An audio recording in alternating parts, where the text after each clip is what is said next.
today on Moves in Minutes, we're gonna learn how to do the very popular dance craze, the floss. So let's get into it. Now the easiest way to do the floss is to break it down into 3 counts. 1, 2, 3. And we're gonna be starting with the hands first. So you want the hands to go over to the side, and then take them over to the other side. This is count 2. Then push through 3. Let's do that again. So you got 1, 2, 3. Then do that again the opposite way. 1, 2, 3.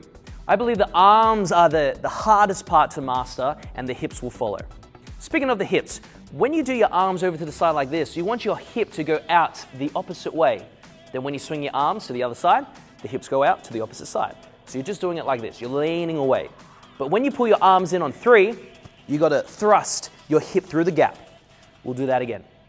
1, 2, 3. Do that again. Hands out.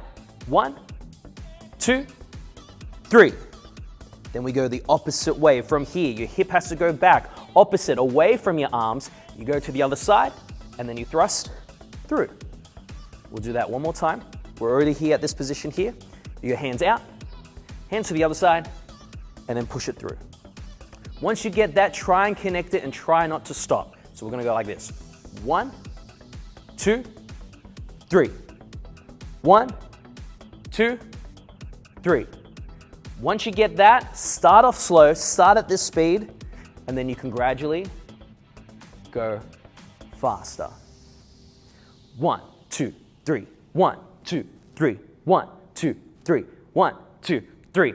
If you do lose it and it gets a bit lost, just stop. Take it back to the beginning. 1, 2, 3, and then pick it back up. Well guys, I hope you have learned how to master the floss. And if you need to go over it again, just take the video back. It's only gonna take a couple of minutes and just relearn the whole thing. I'll see you here next week for another Moves in Minutes right here on my YouTube channel. Catch you next week, guys.